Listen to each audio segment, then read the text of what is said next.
ውድ ቤተሰቦቼ እንግዲህ ሄርሜላ ዛሬም እያለቃቀሰች ነው የመጣችሁ ማለት ነው። እውነት ለመናገር እኔ ቪዲዮ ለመስራት አልፈለኩም ነበር። ነገር ግን ምን እንዳለ ታውቃላችሁ? እኔ አብርሽ ምን አርጋ ነው እንዴት አርጋ ነው የምታየው? ወንደላጤ ልጅ ወይስ ባለ ትዳር አይደለም? ትዳር የለውም፣ ህይወት የለውም። በመጀመሪያ ደረጃ ደግሞ ወደ አብርሽ ህይወት ስትመጣ እና ሩታ ያን ሁሉ ወገባና አስራ ከባሌ ጋር ውጪ ከባሌ ጋር ራቂ ስትላት ሩታን በምን አይነት አንግል ነበረ? ሲቀጥል ደግሞ ብዙ ጊዜ እሷ ከህይወታቸው ወጥቻለሁ ብላ እየተናገረች ነበር። አሁን ግን ምን ለመሆን ነው እንደዚህ የምታደው ነው? በጣም ነው ደግሞ ሲበዛ ማለት ነው። አብረሽ የኔ ወዳ አይዞሽ አትበላት ማለት ነው። ከፈለግካት ሂድ። እውነት የሴትን እንባ እንደዚህ ነገር ጥሩ አይደለም። ለራስ ራሱ አይበጅህም። ይሄ ድራማም ቢሆን ስራም ቢሆን እችል ሴት ልጅ ናት እና ህዝቡ እየወረደባት ህዝቡ እየጮኸባት እያለ ራሷን ረክሳ በቃ አንተ ደግሞ እየገባ ከኮሜንት ስር እንደዚህ ነገር አትበላት። ባንተ አይጠበቅም ማለት ነው። ባንተ የሚጠበቀው ቆፍጠን ብለህ እንደ እህትነት የምትሰጣት መልስ ስጣት ማለት ነው። ነገር ግን አንተ አይዞሽ ውዴ እንደዚህ ስትላት ሌላ ነገር ነው የሚሰማት፣ ሌላ ስሜት ውስጥ ነው የምትገባው። እንዴ ለአንተም እኮ ጥሩ አይደለም አብርሽ። በየጊዜ ሴቶች እየመጡ እያለቀሱ እየተረገሙ በአንተ የመጣ እየተሰደቡ ማለት ነው። ለምን ቦታ አሰጣትም? የምትፈልጋት ከሆነ ይህንን አክል ማባበል እኮ አያስፈልግም። እንደዚህ እያበባልካት እኮ ልጅቷ የባሰ ሌላ ሚስጥር ሌላ ቦታ ነው እንጂ የምትገባው የምትመለስበት መንገድ የለም። ስለዚህ አብርሽ በአንተ ይህንን አይጠበቅም። በቃ አንተ እኮ ባለትዳር ነህ። ከትዳርም ደግሞ የልጅ አባት ሆነሃል። እንዴ ምን ሆነህ ነው? እነዚህ ልጆች ያሟቸዋል እንዴ? ጤነኛ አይደሉም እንዴ? ቆይ እናንተ ህዝቡ እንዴት አድርጋችሁ ነው የምታዩት? የእናንተ ቃቃ ወይም የእናንተ መጫወቻ አድርጋችሁ ነው የምታዩት? ሲቀጥል እያለቀቃሳችሁ የሆነ ነገር እየሆናችሁ የምትመጡት ኦዲየንስ ምን ያርጋችሁ? እሺ ለምሳሌ አሁን ኦዲየንስ አብርሽን አግባት ወይም ደግሞ ፍቅሯን ተቀበላት እንዲባል ነው የምትፈልጉት። ይሄንን ነገር እኮ መብቱ ነው፣ ማንም አይከለክለውም። ሁለታችሁ ከተፈላለጋችሁ አንቺም እሱን የምትፈልጊ ከሆነ እሱም ሁለታችሁ ከተፈላለጋችሁ ማንም አይከለክላችሁም እኮ። ምክንያቱም እሱም ወንድ ልጅ ነው፣ የሚወስነው ወንድ ልጅ ነው። ሩታ በክታኛለች፣ በቃ ልጄን አልፈልግም፣ ሩታን አልፈልግም፣ የሩታን ፍቅር በክቶኛል ካለ እኮ ከምታለቅሺ ያግባሽ፣ በይፋ ተናገሪ። አንተም ደግሞ ከኮሜንት ስር አለውልሽ እንደዚህ ብለህ ሆዷን አባብለህ የሆነ ነገር ስሜት ከምሰጣት ተስፋ ከምሰጣት አገባሻለሁ ብለህ ወስነህ ማግባት ማለት ነው ልጅቷን። በቃ ትክክለኛው መንገድ ማለት ይሄ ነው። ነገር ግን ካልሆነ በጣም ይደብራል፣ በሁለታችሁ በአንቺም በሱ ማለት ነው።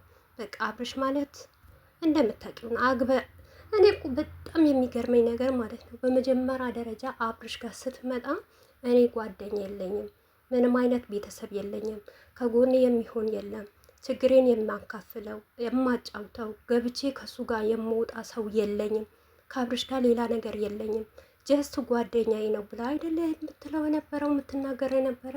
ዛሬ ምን ተፈጠረ? በየቀኑ ማልቀስ፣ በየቀኑ ማንባት። ኧረ አንቺ ሴት ልጅ ነሽ። በነገራችን ላይ ድሮም ረክሰሻል። አንቺ ርካሽ ነሽ ማለት ነው። እውነት በዚሁ አጋጣሚ እኔ ሩታን ሳላደንቃት አላልፍም። በጣም ጎበዝ ጀግና ናት። ባሏ እንኳን ያን ሁሉ ስትልስባት፣ ያን ሁሉ ስትስመው፣ ያን ሁሉ ሚዲያ ላይ እንደዚህ ስታደርገው እንኳን ሩታ እንዳንቺ በዚህ ልክ ወጥታ አላለቀሰችም።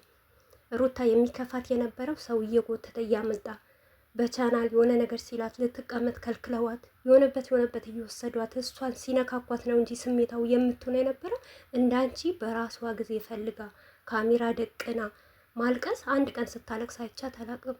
ለዛውም ባልዋ። አንቺ ምን ሆነሽ ለአብርሽ? አብርሽ ለአንቺ ምንሽ ነው? ምንም ነገር እኮ አይደላችሁ። ሞር እንኳን እኮ እናንተ በይፋ ፍቅረኛ ማሞች እንዳልሆናችሁ ነው።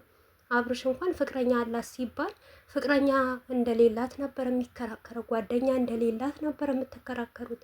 ከዚህ ሁሉ በጣም ከሚያስጠላ ስራ ከሚሰሩ ስራ የእናንተ ውስጥ ከፋ። እውነት ብዙ ዩቱበሮች አይተናል፣ ብዙ ቲክታከሮች አይተናል። የአብርሽና የሩታ ሼምም የሚባል ነገር እኮ አለ። ኦዲየንስ እንኳን ባታከብሩ፣ ክብር ባይኖራችሁ፣ ለኦዲየንስ እንኳን ጥቂት ትንሽ ነገር እንኳን ትላንትና አድገናል በዚህ ደርስ የትላንትና ማንነታችሁ እንኳን ከረሳችሁ አንዳንድ ትልልቅ ሰው አለ ምን ይለኛል በሉ። በተለይ አንቺ አብርሽ እኮ አይጎልበትም፣ ወንድ ልጅ ነው ሀቢብቲ፣ ምንም ነገር አይሆንም። አብርሽ ከአሁን ወዲህ 4ም 5ም ሴት ማገላላበጥ ይችላል። ግን አንቺ በዚህን ልክ ራቁትሽን ሆነሽ በዚህ ልክ እንባ ማንባት፣ ወይ ጉድፈላ። እሺ ምን ይሁን በቃ አንቺና ሩታ ተከፋፈሉት አብርሽን ማለት ነው። ሲቀጥል የኛ ልጅ እንኳን ለአብርሽ እንደዚህ አትሆንም። ባልዋ እንኳን ሞር ሆኖ ዘነን ነው የምትልበት የኛ ቀብራራ ማለት ነው። አንቺ ነሽ እንጂ አኝኬ ካልተፋውት ብለሽ እኝ የምትልዩ ማለት ነው። አብርሽን በጣም ያስጠላብሻል፣ በጣም ይደብርብሻል። ሴት ልጅ እንደዚህ አትሆንም በጭራሽ ማለት ነው። አንቺ ክብርሽን ጠብቂ፣ እውነት አስከብሪ። ሲቀጥል ደግሞ የእሷ ደጋፊዎች ማለት ነው አብርሽ አደራህን፣ አብርሽ አደራህን ዋጋ ከፍላለች የምትሉ ማለት ነው። ምን አይነት ዋጋ ነው የከፈለችው? ምን አይነት ሴት ናት? የየትኛው ዋጋ ነው የተከፈለበት? አብርሽ ማለት እኮ ከእሷ ከመጣ በኋላ እኮ ሰው ጠልቶታል፣ ወርዷል። አብርሽ ማለት በፊት አንድ ቻና ከፍቶ ሲመጣ ማለት 20 ሺህ 30 ሺህ ሰብስክራይብ ይዞ ነው የሚወጣው ማለት ነው። ግሬስ ፋሚሊ ከተባለ የአብርሽና የሩታ አድናቂ ከተባለ ተባለ ነው። በጉድ ነበረ፣ በድንቀት ነበረ የምንጠራው ማለት ነው። አሁን እኛ የት ነው ያለ ነው? አብርሽ የት ነው ያለው? እስቲ ያሳዩኝ ማለት ነው የአብርሽ ማንነቱ። አብርሽ እኮ ዝቅ ብለዋል ማለት ነው። በማን ምክንያት ነው? በዚች ምክንያት አብርሽ እኮ ከብዙ ሴቶች ጋር መጥተዋል፣ ከብዙ ሴቶች ጋር ድራማ ሰርተዋል ማለት ነው። ግን እንደዚች ከዚች ጋር ሲሰራ እንደወረደ አላውቅም። በጣም ወርደዋል። በጣም ሰው ሁሉ ያዘነበት ከዚች ጋር ሲሰራ ነው፣ ከዚች ጋር ሲላላጥ ነው፣ ባልሆነ ነገር ሲታይ ነው። በዛ ላይ ሚስቱ ጉዞና አሁን ደግሞ ሚስቱ ወልዳ ልጅ አቅፋ ልጁን እየሳመ ለልጁን እየጓጓ እሱን አፈቀኝ እሱ እንደዚህ ያለኝ ዋጋ ከፈለች። ኧረ እባካችሁ እንዴት ነው ዋጋ የከፈለችው ማለት ነው? የትኛው ዋጋ? አብርሽን እንዴ ከተፈጥሮ ገና አንድ ብላ ነው እንዴ ከህፃለት ነው እንዴ የፈጠረችው? በቃ አብርሽን እንኳን አርግዛን የወለደችው አይደል? እንደዛ ነው እናንተ የምታስቡት። እናንተ ከብቶች ናቸው። እሷ ራሱ የምትደግፉ ማለት እሷን አይዞሽ በርቺ ሂጂበት ከአብርሽ ተናፍቃችኋል ቪዲዮኑ የምትሉ ሰዎች ማለት ነው። በዚህ ናክል እንደሷ ራሱ የወረዳችሁ ዝቅ ያላችሁ ሰዎች ናቸው ማለት ነው። እኔ ቢንገርመኝ እኮ በራሳችሁ ቢሆን ወይኔ በእኔ ባልስ ባሌ እንደዚህ ቢሆንስ በባሌ ላይ አንድ ሴት ስታለቅስበትስ ብላችሁ አስታውላችሁ የማታዩ ሰዎች ነው በጣም የምታናድዱኝ ማለት ነው። እንደ ራሳችሁ አስቡ። ለአብርሽ አትበጀውም እቺ ሴትዮዋ። አብርሽ የሚበጀውና የሚያምር ከቤቱ ነው፣ ከሩታ ጋር ነው፣ ከልጁ አንድ ላይ ሲሆኑ ውቡ ነው የሚመጡት ማለት ነው። ገባችሁ አይደል? እናንተ ደግሞ አታለቅልቁ፣ አለቅላቂዎች ማለት ነው። ከፈለጋችሁ እያንዳንዳችሁ ደሞዛችሁ እያወጣችሁ ዳሯታ በቃ አብርሽን በብር ገዝታችሁም ቢሆን በብርም ቀይራችሁ ቢሆን ማለት ነው። የቀራችሁ ይሄ ነው፣ ሌላ ነገር አይደለም። ሩታን ጥላትና አግባት በሉታ። ባለቀሰች ሰዓት ዋጋ ከፍላለች። ለአንተ ብላ ወዳ ፈቅዳ ነው የተሰደበችው። ለብሯ ስትል፣ ለዶላሯ፣ ለሰብስክራይቧ ስትል ነው የተሰደበችው እንጂ ህፃን ልጅ ናት። አብርሽ ባለትዳር መሆኑን ረሳች? እስቲ ንገሩኝ ማለት ነው እናንተ። ሚስቱ እንኳን ቆማ ከህይወታችን ውጪ ጊዜ ያስፈልገናል እያለቻት አልነበረ?